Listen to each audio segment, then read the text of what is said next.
Alors dans cette vidéo, on va s'intéresser à des questions sur des représentations paramétriques de droite, des questions très simples mais très classiques. Alors d'abord, on va expliquer comment faire pour trouver une représentation paramétrique d'une droite.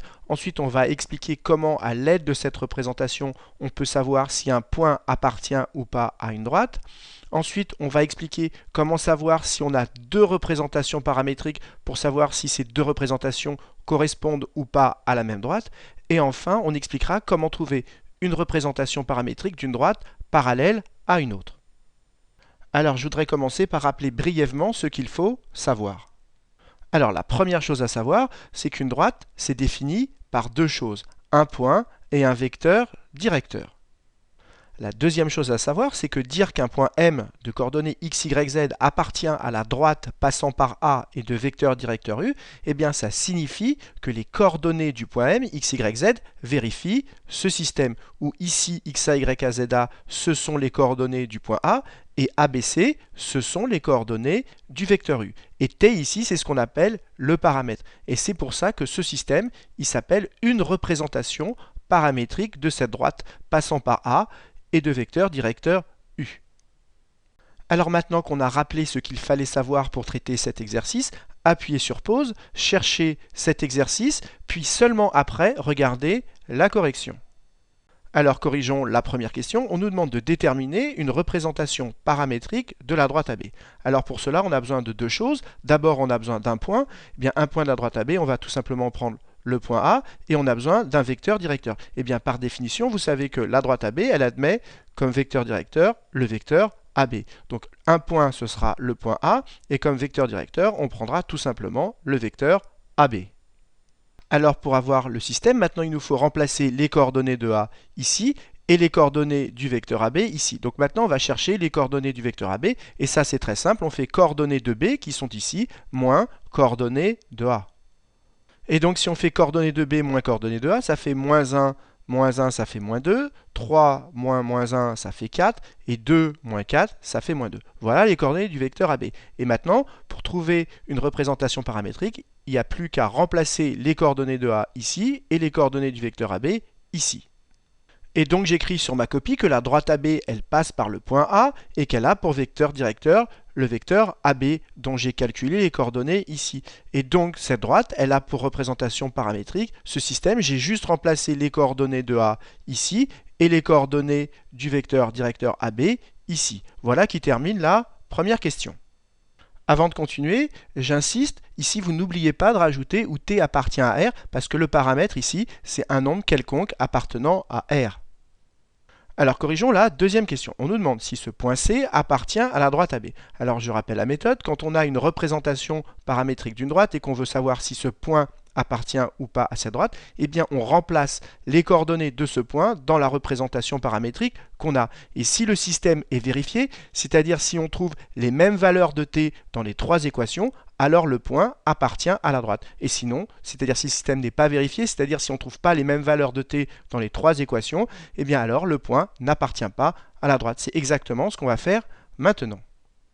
Et donc j'écris que dire que C appartient à B, attention, je ne dis pas que C appartient à B, je suis en train de dire que C appartient à B, c'est équivalent à dire que les coordonnées de C vérifient ce système. Donc ici, j'ai remplacé x, y, z par les coordonnées de C, ça m'a donné ce système, et si ce système a des solutions, ça voudra dire que C appartient à AB. Donc maintenant, je vais chercher la valeur de T dans chacune de ces trois équations, et si je trouve la même valeur, ça voudra dire que ce système a des solutions, et donc C appartient à B, et si je ne trouve pas la même valeur dans chacune des trois équations, ça voudra dire que C n'appartient pas à cette droite.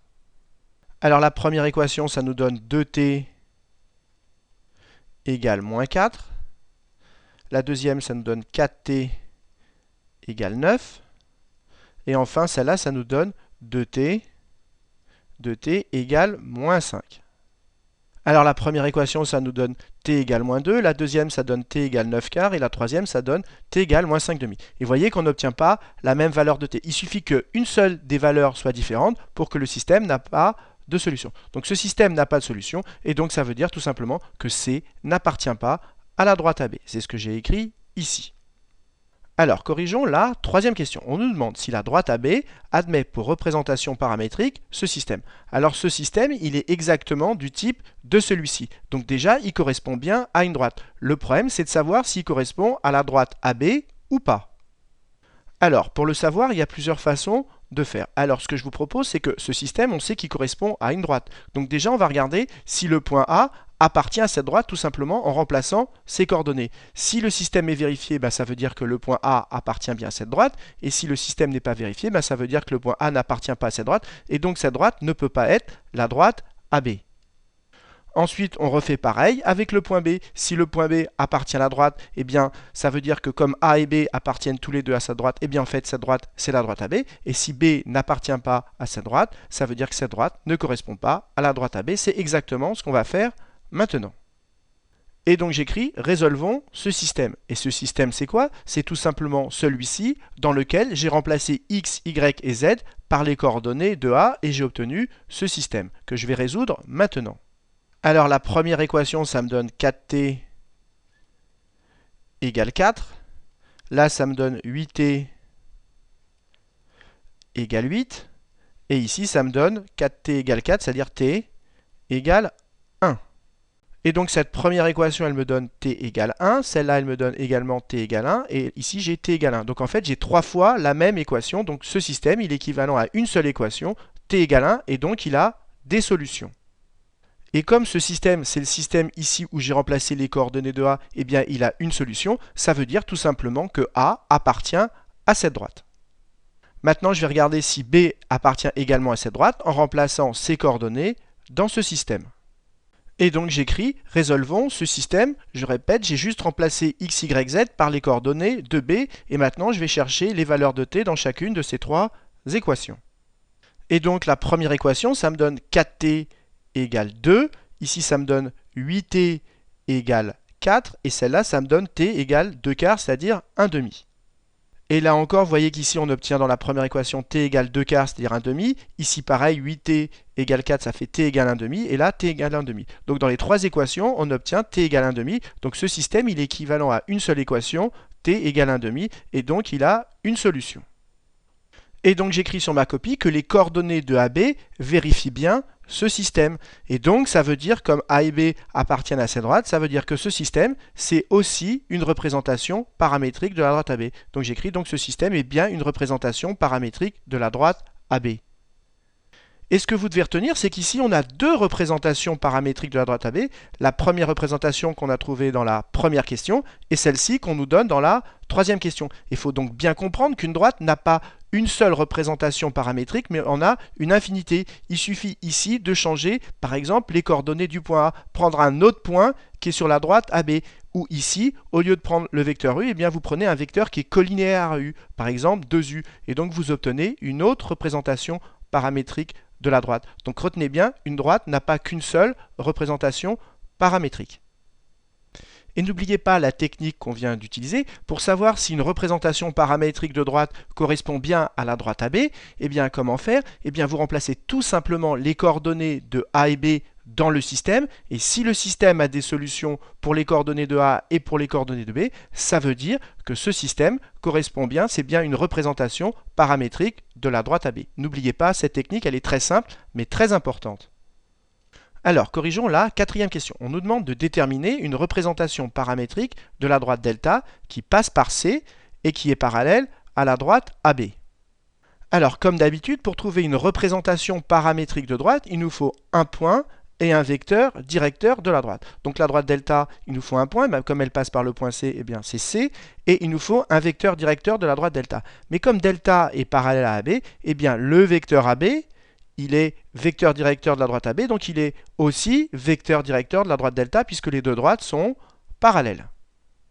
Et donc j'écris sur ma copie que la droite delta, elle passe par le point C, donc j'ai remis les coordonnées ici, et qu'elle a pour vecteur directeur le vecteur AB, et j'ai remis les coordonnées du vecteur AB qu'on avait déjà calculé. Et donc delta, elle admet quoi comme représentation paramétrique? Il suffit ici de remplacer les coordonnées par les coordonnées de C, et ici les coordonnées du vecteur AB. Et voilà ce que ça me donne. 5, 8, 9, ce sont bien les coordonnées de C, et moins 2, 4 et moins 2, ce sont bien les coordonnées du vecteur AB. Voilà comment on trouve une représentation paramétrique de la droite delta et vous n'oubliez pas de rajouter où t, le paramètre, c'est n'importe quel nombre appartenant à R.